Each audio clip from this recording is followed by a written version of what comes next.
जय माता दी दोस्तों, कैसे हैं आप सभी। आप सभी का स्वागत है हमारे शिखा भक्ति धारा चैनल में। आप सभी को नवरात्रि की हार्दिक शुभकामनाएं। दोस्तों, आपको पता है शारदीय नवरात्रि में पूरे 9 दिन तक नौ दुर्गा की पूजा की जाती है। कई भक्त अपने घरों में कलश स्थापना कर दुर्गा सप्तशती का पाठ करते हैं। माना जाता है कि ऐसा करने से माता दुर्गा बेहद प्रसन्न होती हैं। वहीं हर साल कलश विसर्जन विजयदशमी के दिन किया जाता है, लेकिन इस साल नौमी तिथि का क्षय रहने के कारण विजयदशमी का में ही नौमी तिथि पड़ रही है। ऐसे में कलश विसर्जन कब करें, इसको लेकर बड़ी असमंजस की स्थिति है। इसलिए सही मुहूर्त जानना जरूरी है, नहीं तो भूलवश कलश विसर्जन गलत हो सकता है। इस साल दसवीं तिथि की शुरुआत 12 अक्टूबर प्रातः 10:54 पे हो रही है। समापन अगले दिन यानी 13 अक्टूबर प्रातः 9:08 पर होगा। कलश और माता दुर्गा प्रतिमा विसर्जन श्रवण नक्षत्र दसवीं तिथि के दिन अपराह्न के समय करना शुभ माना जाता है। इसलिए 12 अक्टूबर को ही माता दुर्गा की प्रतिमा और कलश विसर्जन शुभ रहने वाला है। विसर्जन का जो मुहूर्त है वो इस प्रकार है। कलश और प्रतिमा विसर्जन विजयदशमी के दिन किया जाता है। इस साल 12 अक्टूबर दिन शनिवार को कलश और प्रतिमा विसर्जन किया जाएगा, जिसका शुभ मुहूर्त शनिवार के दिन दोपहर 2 बजे के बाद है, जो कि बेहद ही शुभ है। शुभ मुहूर्त में मां दुर्गा की प्रतिमा का विसर्जन करते समय कुछ मंत्रों का भी उच्चारण करना चाहिए। मंत्र इस प्रकार हैं। गच्छ गच्छ सुरश्रेष्ठे स्वस्थानम परमेश्वरी पूजाराधान काले चा पुनरागमनाय चा का उच्चारण करना चाहिए। इस प्रकार हम माता रानी को सहर्ष विदा करते हैं और उनको अगले साल पुनः आने का निवेदन भी करते हैं। दुर्गा विसर्जन के पीछे की मान्यता ये है कि नवरात्रि के प्रथम दिन माँ दुर्गा अपने ससुराल कैलाश से धरती पर अपने मायके आती हैं।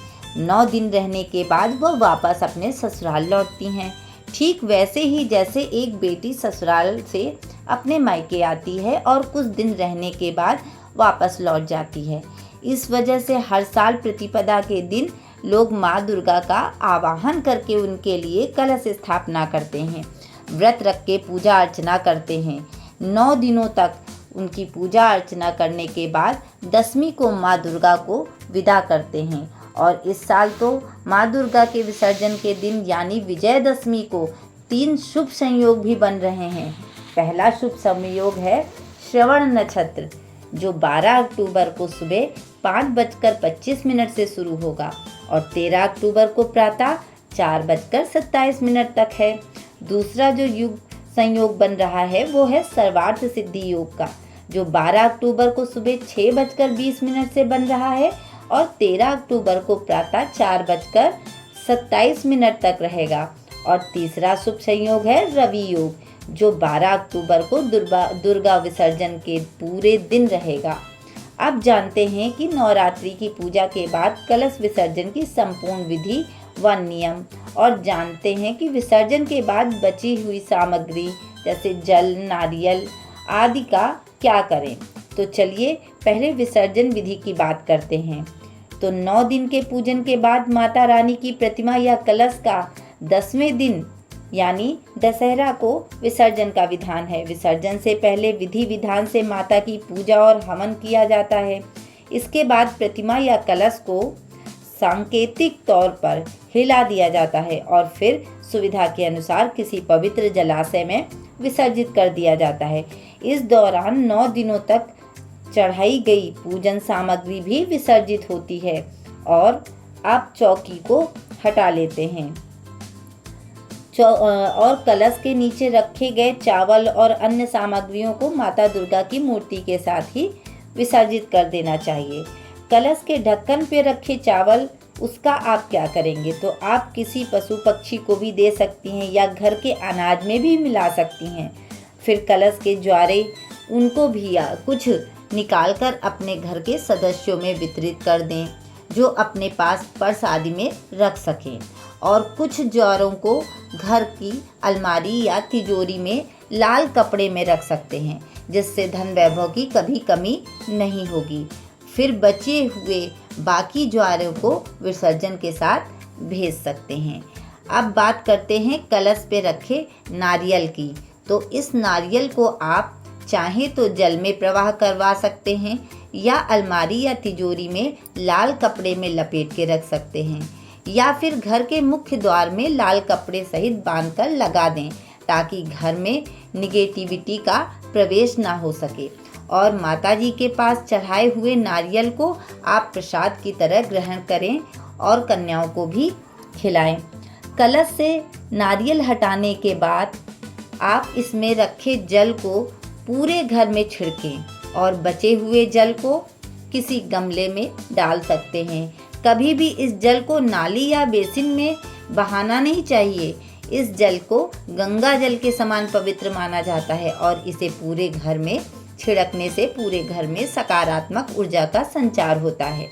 वहीं इस कलश के भीतर रखे सिक्के को आप अपनी तिजोरी या पर्स में रखें। इससे आपकी आर्थिक स्थिति अच्छी बनी रहती है। नवरात्रि के समापन के बाद यदि अखंड ज्योत प्रज्वलित है तो कोशिश करें कि उसे अपने आप ही शांत होने दें। कभी भी अखंड ज्योत को जानबूझकर या फूंक कर नहीं बुझाना चाहिए। यदि आप अखंड ज्योत को जानबूझकर बुझाती हैं तो ये शुभ नहीं माना जाता है। जब ज्योति अपने आप शांत हो जाए तब आप उसकी बत्ती निकालकर अलग कर लें। अगर तेल बचा है तो वह दोबारा पूजा में इस्तेमाल कर सकते हैं, क्योंकि अखंड ज्योत के दीपक का तेल भी बहुत पवित्र माना जाता है। फिर कलश में बंधी मौली को आप रक्षा सूत्र की तरह अपने व अपने घर के सदस्यों को बांध सकते हैं। सुहाग का सामान आप किसी सुहागिन महिला या मालिन जो फूल वगैरह दे जाती हैं या फिर स्वयं भी उपयोग में कर सकती हैं। नवग्रह की जो सामग्री होगी वह भी विसर्जन में जाएगी, या फिर पंडित जी को सुपारी आदि दक्षिणा आदि जो भी उसमें चढ़ा होता है वो उन्हें दे सकते हैं। इसके अलावा हवन की भस्म को भी आप विसर्जन कर सकते हैं। कुछ भस्म लेकर आप उसे रख लें। उसका टीका करने से आपको कोई नकारात्मकता नहीं घेरेगी। और कुछ भस्म को अपने घर के चारों ओर भी डाल सकते हैं। इससे भी आपके घर में कोई भी निगेटिविटी प्रवेश नहीं करेगी। तो इस प्रकार से नवरात्रि के इस प्रकार से विसर्जन की माता की विदाई करते हैं और बची हुई सामग्री का सदुपयोग करके माता की प्रसन्नता व आशीर्वाद पाते हैं। माता सभी पर अपना आशीर्वाद इसी प्रकार बनाए रखें। इसी कामना के साथ अब हम विदा लेते हैं। और आपको वीडियो में दी गई जानकारी समझ आई हो, वीडियो अच्छा लगा हो तो प्लीज़ लाइक करना, शेयर करना व सब्सक्राइब करना बिल्कुल ना भूलें। राधे राधे।